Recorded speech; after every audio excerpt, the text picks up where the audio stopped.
our shirt on Teespring. So in Gilroy, California.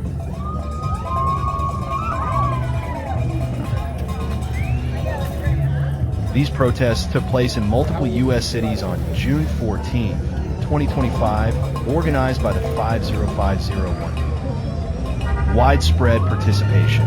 Millions of people reportedly participated in over 2,000 rallies and protests across all 50 states, according to organizers. Largely peaceful. While there were some incidents of violence and arrest reported, the protests were generally described as peaceful. Focus on Trump's policies. Demonstrators specifically targeted Trump's actions, including his immigration crackdown and the deployment of military personnel in Los Angeles. Timed with Army parade.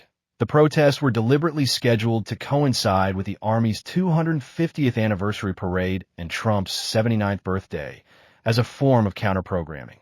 Strong support for democracy. The No Kings theme symbolizes a rejection of what organizers and participants see as attempts to undermine democratic norms and institutions. Noteworthy incidents. Los Angeles. Police used tear gas and made arrests as some protesters reportedly threw objects at officers. Minnesota. Protests were canceled in Minnesota after a politically motivated shooting that targeted state lawmakers. Virginia. A man drove into a crowd of protesters, striking one person, although no injuries were reported. Texas. Law enforcement arrested a man making threats against lawmakers planning to attend a protest in Austin. In conclusion, No Kings protests took place nationwide on June 14, 2025, to express opposition to the Trump administration and after his presidency. Coinciding with Trump has been accused by critics and commentators of exhibiting authoritarian tendencies and undermining democratic institutions. These criticisms often center on actions and rhetoric that include attacks on democratic norms, challenging the legitimacy of elections, disregarding the separation of powers, and attacking independent institutions like the judiciary and the press. Centralization of power, filling government positions with loyalists, attempting to assert control over independent agencies, and disregarding traditional norms and processes. Use of intimidation and threats, employing aggressive rhetoric, personal attacks, and threats of legal action against critics and opponents. Disregard for legal constraints, ignoring or challenging legal rulings, expanding executive orders, and acting in ways that legal scholars have argued violate statutes and constitutional principles. Undermining democratic processes, taking actions that some argue have made elections more vulnerable to interference, attempting to restrict voting rights, and utilizing executive power in ways that bypass Congress.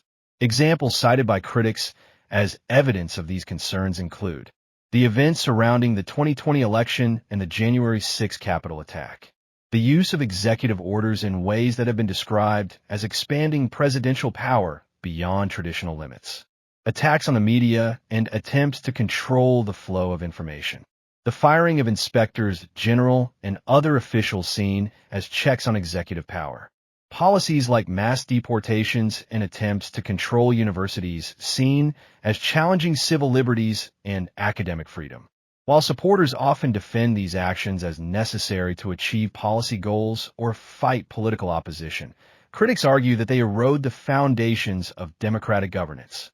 When I was doing my constitutional rights as American citizen, I know it's like a couple of Trump supporters try this stupid things to express their feelings again. What's going on? Point one guy, and in a pick truck with a bunch of Trump flags, aggressive U-turn near a crowd protest, did not hit them, but he failed scare them from their constitutional rights that later on some guy in his car parking on the side up the street and accuse us of being bunch of satanic worshipped while his wife is filming on.